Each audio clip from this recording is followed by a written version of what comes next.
সাগরের এক অমীমাংসিত রহস্য টাইটানিক, যাকে ঘিরে সৃষ্টি হয়েছে ইতিহাস, লেখা হয়েছে গল্প, তৈরি হয়েছে সিনেমাও।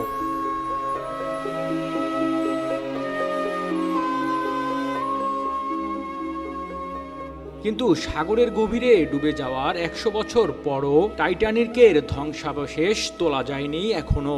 কি এমন অদৃশ্য শক্তি রয়েছে এর গভীরে, যাকে পরাস্ত্র করে তুলে আনা যাচ্ছে না দানবীর সেই জাহাজটিকে?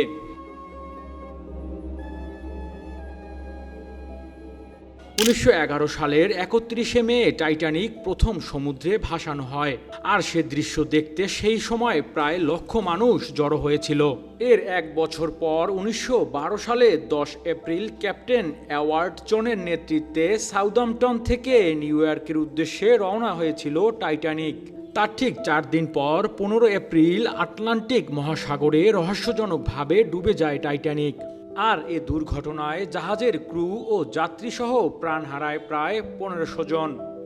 ইতিহাসে একই সাথে এত প্রাণহানি বিরল ঘটনা।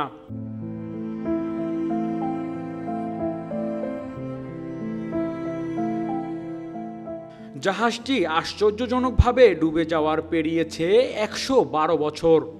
আজ পর্যন্ত একে ঘিরে মানুষের আগ্রহ এতটুকু কমেনি।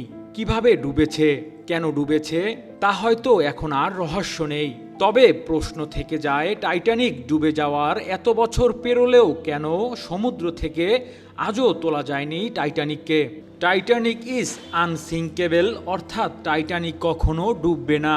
সেই টাইটানিক ডুবে যায় প্রথম যাত্রাতেই। জেমস ক্যামেরুনের টাইটানিক সিনেমার পর টাইটানিক পরিচিত পায় এক ভিন্ন রূপে। সেই ডুবে যাওয়ার দৃশ্য দেখে কাঁদেনি এমন লোক খুঁজে পাওয়া যাবে না।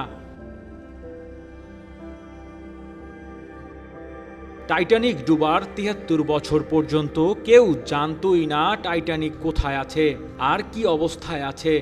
১৯৮৫ সালে রবার্ট বালহার্ট নামক ফরাসি বিজ্ঞানী টাইটানিক খুঁজে বের করেন। জাহাজটি খুঁজে পাওয়ার পর অনেক রহস্য উন্মোচন হয়। আনসিঙ্কেবল টাইটানিক এখন সমুদ্রপৃষ্ঠ থেকে ১২,৬০০ ফুট নিচে আটলান্টিকের তলদেশে স্থির হয়ে আছে। তবে জাহাজটি খুঁজে পাওয়ার ৩৯ বছর পার হলেও এটিকে সমুদ্র থেকে বের করে আনা সম্ভব হয়নি। টাইটানিক সমুদ্র থেকে তুলতে অনেক রকম চেষ্টা চালানো হয়।